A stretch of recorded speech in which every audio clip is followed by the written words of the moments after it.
All right, what up, everyone? I'm Don Bay, Proof of Workforce Live. I'm here with Parker Lewis, Head of Business Development at Zaprite. We're at BitBlockBoom 2025 in Dallas. Parker, how you been enjoying the conference? There's a lot of conferences that I enjoy. This is my favorite, especially here in the States.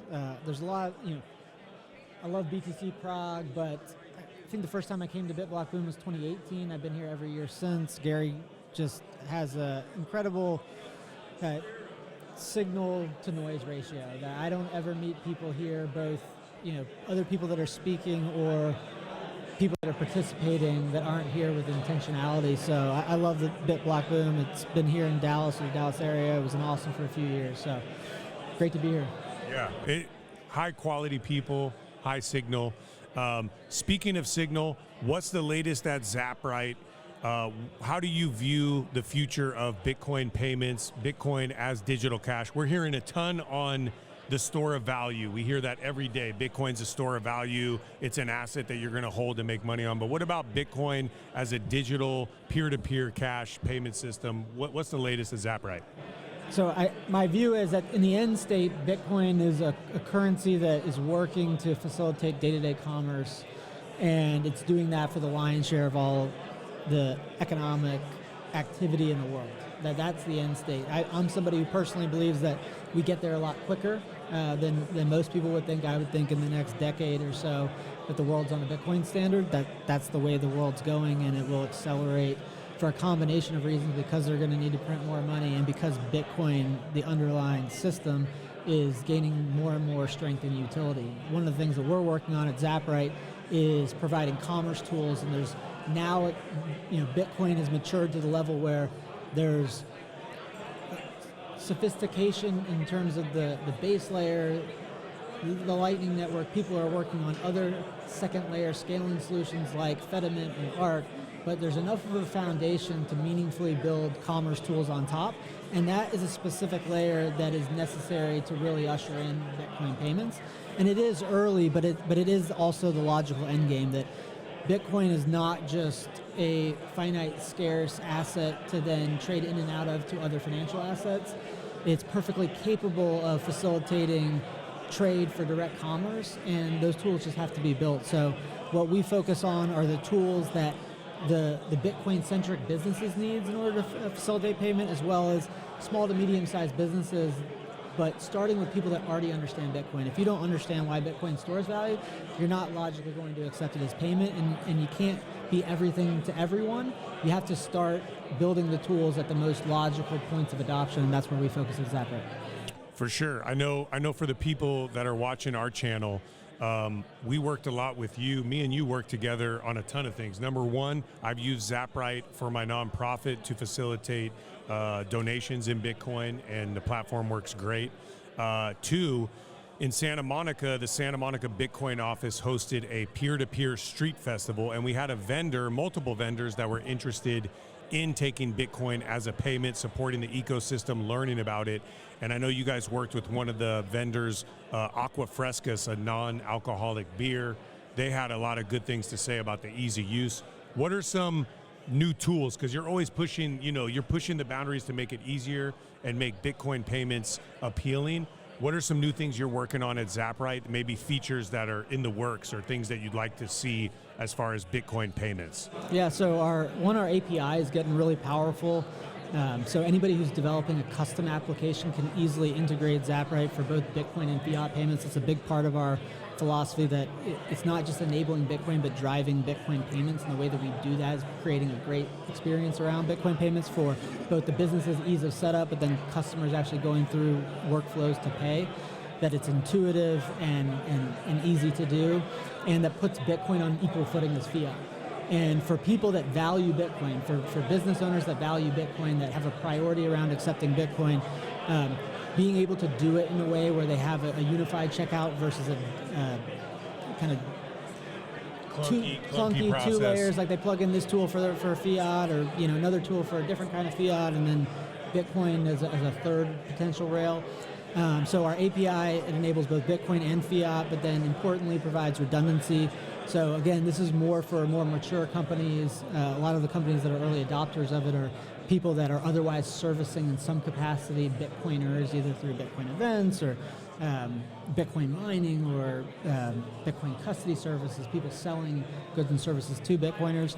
The other thing is we're working on a native tickets feature. So a lot of people have used our basic application for tickets. We're going to build a tool to make that experience even better, because we were seeing so many people use a tool that works and works well, but isn't tailored expressly for this use case. And a lot of people go to Bitcoin events, and we view that as a strategic distribution mechanism to the next wave of customers. It's starting small and building out. That's awesome. I got 2 more questions for you. Number 1, you're mentioning a lot of different applications, API, UX interface stuff that requires, high-level talent and innovation. I got into Bitcoin because I felt that the best talent, developers, builders wanted to go into Bitcoin as opposed to legacy finance, or if you're graduating MIT and you're top of your class and you're a builder, Bitcoin's more fun. It's more of a movement than just going to work at, Google or something like that. Are you seeing in your work that the hunger for young talent is still in Bitcoin, or do you see that, where do you see the status of that? I do.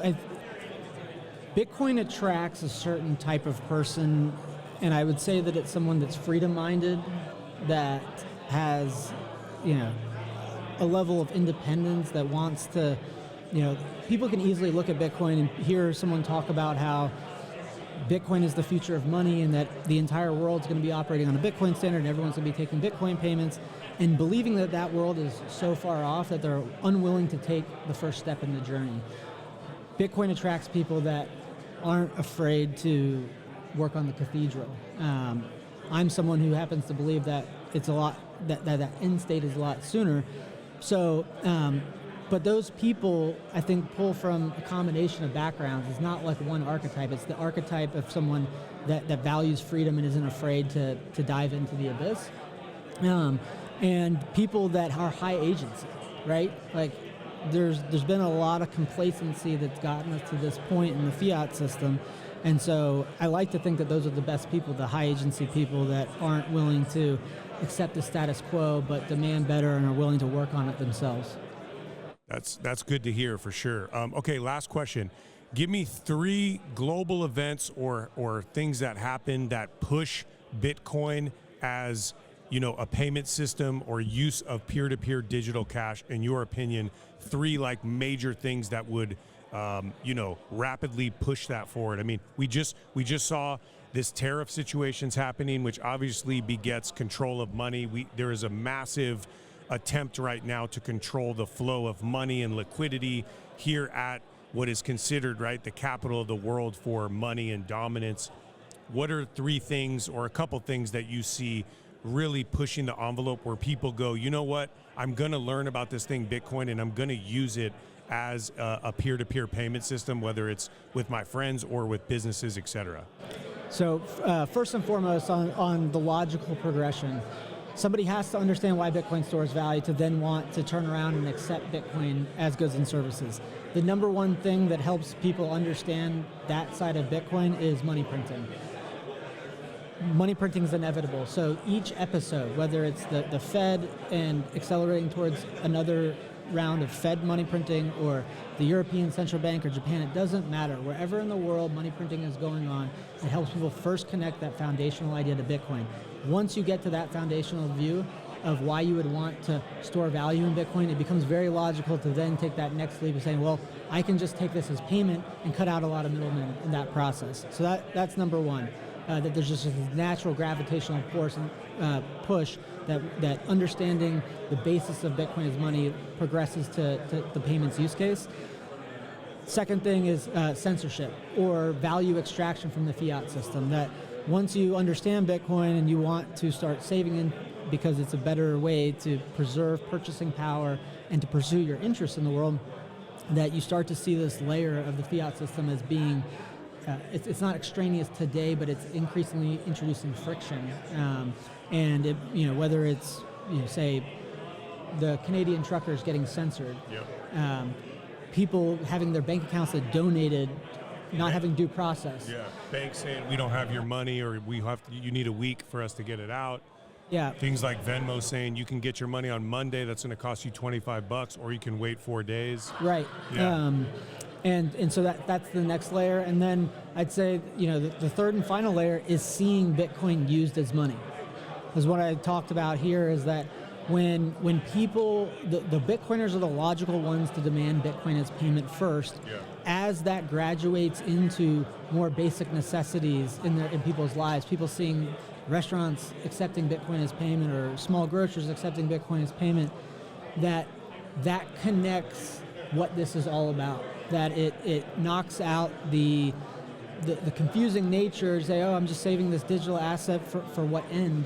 That when people see Bitcoin being used as money in their day-to-day lives, it will connect the other pieces to the puzzle, and that will drive forward to more people. When they see one merchant doing it and they understand Bitcoin, they want that for their business. So it's the fundamental of the finite supply leading to the most efficient way to get it. It's the censorship and the friction of the legacy system, and then it's seeing others go before people and leading by example. Love it. And many of those happen in some form already. And so people just have to look and open their eyes to that. So Parker, dude, I could go on forever.